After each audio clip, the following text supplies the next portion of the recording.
The bride, Emily, graduated from junior high school with great grades. A junior high school graduate. Oh no, I thought to myself. I regretted not checking her profile introduction sooner. And then I saw Emily's weak spot. It was just about to slip out of my mother-in-law's mouth when our eyes met. I'm Emily, now 28 years old. My husband, Mark, who is 2 years older than me, and I are in the middle of our wedding. My mother-in-law was staring at me with a cold look in her eyes. I could feel her gaze all over me. Honestly, I can't stand my mother-in-law. Mark is a doctor. We met through work, hit it off, and got married. It's the usual story of how people fall in love. But at our first meeting, Mark's mom started criticizing me right away. Does she work for a proper company? If you're going to pick someone, pick a doctor or at least a registered nurse. An assistant nurse isn't good enough. A girl working at a regular company, she must have tricked you, Mark. Those were the first words she said to me. That's rude, I said. I'm the one who fell in love and asked her to marry me, Mark said, upset. Do you really think you can have a marriage just from a fling? The difference in our education makes us different kinds of people. I was shocked. The idea that the difference in education makes people different kinds of people seemed to be my mother-in-law's favorite line. And her favorite thing to mention was, my husband graduated from Harvard. To her, a Harvard graduate was the ultimate, the king of the world, the strongest person on earth. Did you know that if you graduate from Harvard, you can get any job you want? But as you go lower in university rankings, there are jobs you just can't get. The worst is when you look at your future and see fewer choices, but at least you have the most options if you go to Harvard. By the way, what about your father? What? He finished high school, right?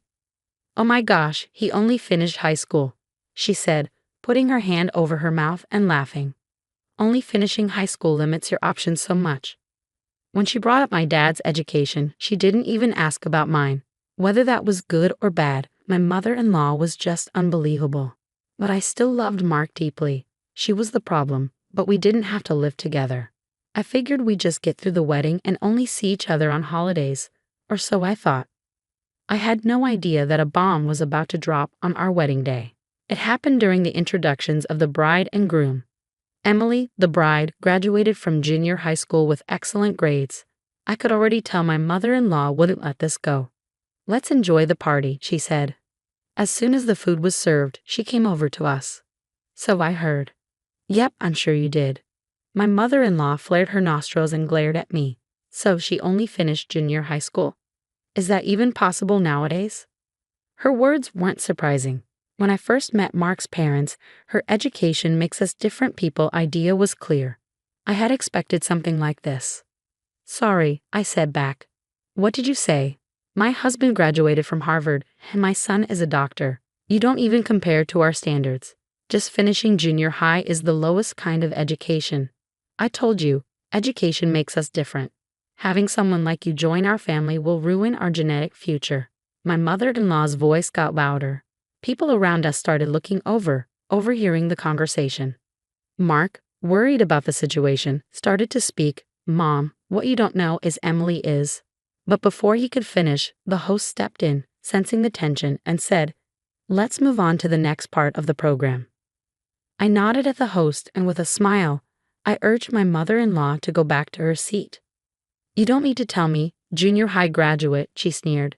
After the ceremony, I'll talk to you about your divorce. I can't stand the thought of our family's future being ruined by someone like you. My mother-in-law turned and walked away, her dress swishing behind her. I'm sorry, Emily, Mark apologized. It's fine, you don't need to apologize, I said with a smile, watching my mother-in-law go back to her seat, looking pleased with herself. I whispered to myself, I'll make you understand, just wait and see. I smiled to myself. The party continued, and it was time for the congratulatory speeches. The host read out the greetings clearly. Congratulations on your marriage. Looking back, I could see her paying attention to every detail, even the little things. Public Relations Manager at Diamond Holdings, the host continued. My mother-in-law stood up proudly. I'm so happy to hear about your marriage. I've worked with your company for 6 years, and I'm grateful for all your help in our ads. Wishing you both a wonderful life. Director of Public Relations at McCoskey and Markson, the host added. My mother-in-law looked ready to take off running. We've received many other messages, but I'll just introduce the names, the host said. Then the names of big companies kept coming up. My mother-in-law looked shocked, almost like she was going to fall over after hearing all the congratulatory messages. She stormed over to our table, her face full of disbelief. Her husband, a Harvard graduate, tried to stop her, but she completely ignored him and practically screamed at me. "All right, what's going on here? You need to explain this to me." She was talking to me as if I were the bad guy.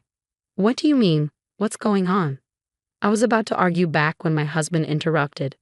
"That's why I asked you earlier. Don't you know? Emily is in commercials for companies that don't use celebrities. She's a well-known actress in the industry." "What?" My mother-in-law blinked rapidly, clearly shocked by his words. She probably hadn't listened to anyone before, so this was the first time she was hearing it. Every time we met her, she would only talk about Harvard. She never understood anything about us. My husband, after all this time, is talking about something like this to his own mother. "How funny is this?" I said. "I met Emily because she was in a commercial for a beauty clinic," I explained. "I tried to tell you all this, but all you ever talked about was her parents' education." "Exactly," I sighed, taking a deep breath. "What's wrong with me finishing junior high school?" I asked. Then my mother-in-law, in a loud and unsteady voice, yelled, "I already told you, if you think about your future, going to Harvard gives you the most options." "All right, the future," I muttered. It's like she thought I hadn't considered my own future at all. I really needed to make her understand this. Taking a deep breath, I began. "So after university, you'd start looking for a job, right? And once you graduate at 22, you finally enter the workforce. If you want to go to Harvard for a career, that makes sense. But why does Harvard matter more than your future career?"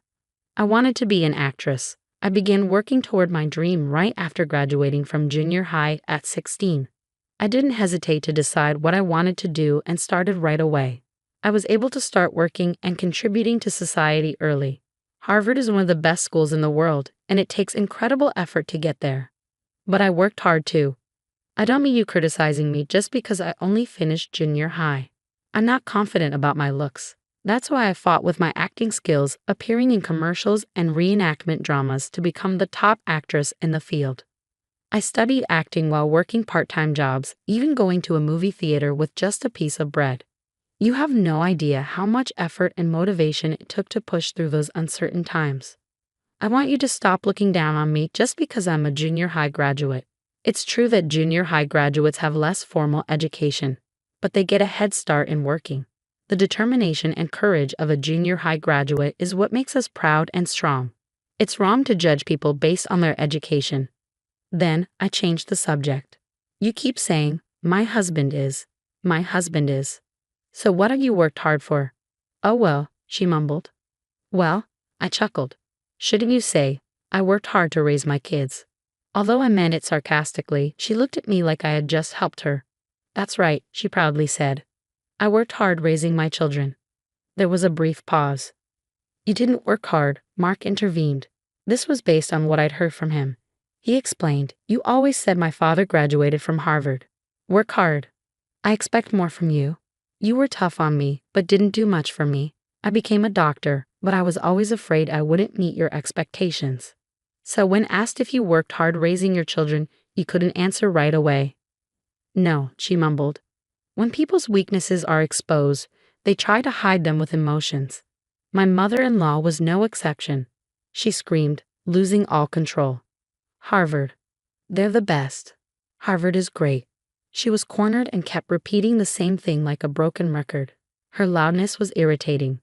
"If you're going to act like that, it would be better if you stayed quiet." It was my father-in-law who finally stopped the noise.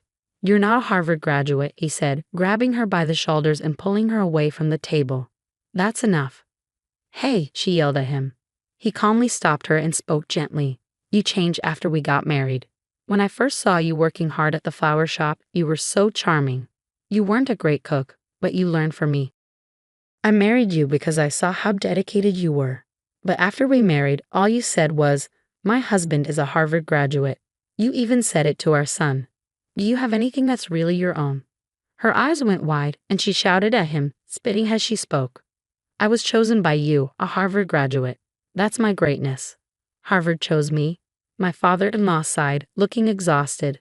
I'm great because Harvard chose me. You care more about the name of Harvard than anything else, don't you? It seemed like he had made up his mind. Maybe this is how marriages fall apart. After sending Mark off to start his new life with his wife, it was time for the two of us to go our separate ways. When this wedding is over, we'll talk about our divorce. It's not about Mark and Emily. It's about us. Mother-in-law's body started shaking, and just as she was about to shout, my own mother burst into the scene. "Whoa, you people," she shouted loudly, standing between my mother-in-law and me. "Mom," I gasped in surprise. "How dare you act like this at my daughter's wedding?" She looked around the room. Everyone was watching silently. Since my mother-in-law had turned into a loud, shrieking mess, no one dared to speak up. Well, it's not surprising at a wedding. Who would want to fight in front of so many people? My mom seemed absolutely furious. "Today is the day to celebrate my daughter. Don't you think so?" my mother said, glaring at my father-in-law. "And her in-laws ruined the wedding. What do you think you're doing?" "My apologies, I'm so sorry," father-in-law said, lowering his head. But even his apology didn't calm my mom down. "Yes, it's true my daughter only graduated from junior high. I told her that if she wanted to study acting, she should finish high school and get to know the world a little better first. But Emily made up her mind, and since she said she wanted to pursue it, I've supported her as much as I could." Before my mother-in-law could speak, my mom cut her off. "You said Harvard is great because they're the smartest, right? Well, listen closely." Her voice was as loud as my mother-in-law's constant complaining. "My daughter taught herself French because she said it was necessary for acting.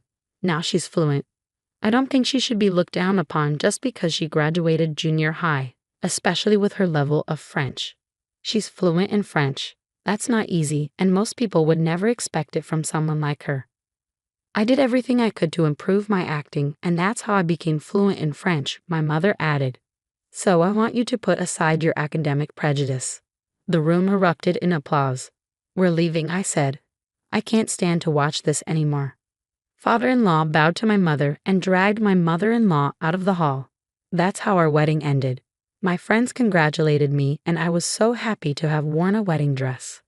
Afterwards, my father-in-law divorced my mother-in-law. She had spent too much time clinging to the name value of Harvard and feeling special because of it. She couldn't manage on her own anymore. She went back to her hometown far away. Even Mark, her son, was so hurt by her that he told her he wouldn't give her any money for living expenses, even though she raised him under the idea that Harvard is the best. I continued working as an actress in commercials. Sometimes I played a dentist, a fish shop manager, or a crime scene victim. I did all sorts of roles. Amidst all of this, I found out I was pregnant. In life, academic qualifications are important, but basing your whole value on them isn't. We should always work on improving ourselves. Tomorrow will be better than we were today. By working hard, we'll become even better than before. I gently place my hand on my growing belly. Tomorrow it will grow even bigger, and a happier day will come.